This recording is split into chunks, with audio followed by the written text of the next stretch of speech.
Even though I travel for many years, I still cannot understand the modern, inverted or nonsense approach to motorcycle trips. In the next few minutes, I'm gonna list some of the questions that I have or unlogical decisions that I have seen, and I really hope that you will give me the answers or at least some kind of logical explanation. So if you have nothing to do, grab your favorite drink and stay with me.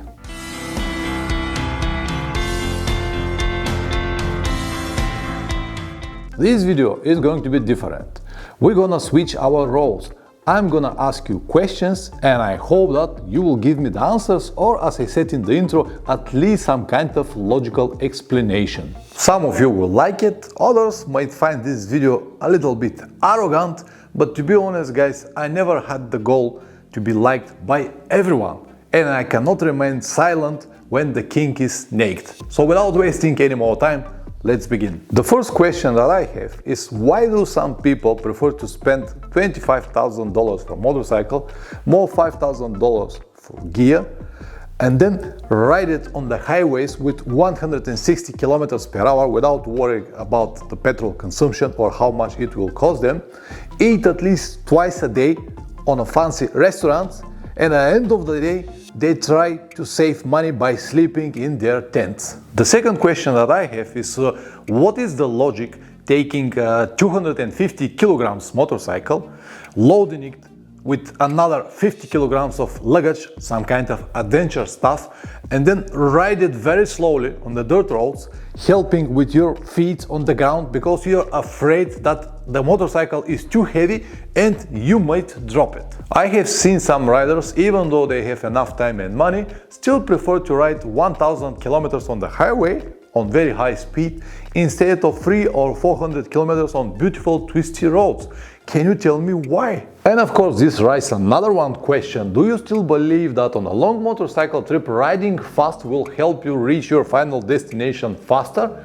Pay attention that I mentioned a long motorcycle trip, not a race or a weekend ride around your home. The fifth question that I have is, do you understand completely the meaning of the phrase safety and comfort never work together? It is simple, but the answer is critical.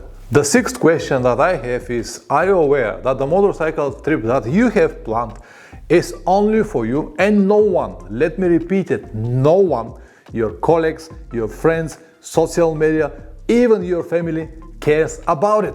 If the idea to go on a long motorcycle trip is to avoid some problems or make them disappear, they won't. The elephant in the room will be even bigger when you come back. Do you really understand this? Selling everything that you have and start motorcycle trip around the world might not be what you expect. Are you ready to take this risk? You have to know that destiny is a beach and you might not become the next Itchy Boots. Do you know why some motorcycle tires last more miles than another? If the answer is yes, think twice before you buy them. What is the reason to take so much stuff with you, your entire home actually, because no, I cannot go with this, no, I need this is a must for me, I cannot travel without this or that, when the main idea is to have a different experience, to leave your comfort zone, they say.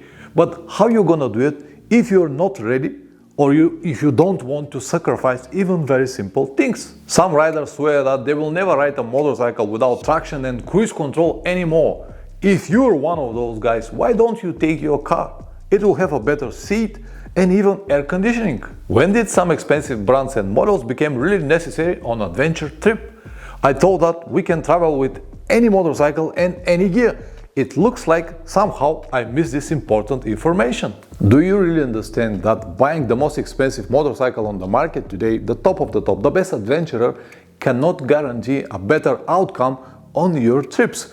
What I can tell you for sure, that with the same amount of money you can see half of the world by just traveling with the motorcycle that you have at the moment. Why some riders taking 5 kilograms of tools, store it in another 2 kilograms of shiny toolbox made from aluminum or any kind of metal, hang it on their motorcycles when they don't have any mechanical skills and any repair of their brand new motorcycles need to be done with a skilled guy with computer and special program. What is the reason to spend thousands of dollars on any kind of adventure accessories and convert your motorcycle like a real Christmas tree when the only place where you ride it is your local town? Do you really believe that you know more about ergonomics and weight distribution than the designers that created your model?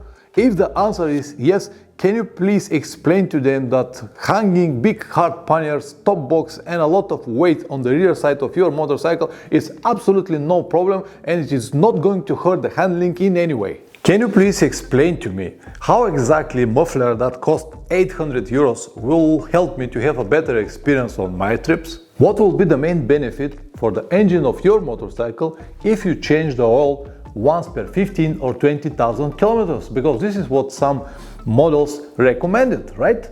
But who am I to doubt the decisions of these big factories?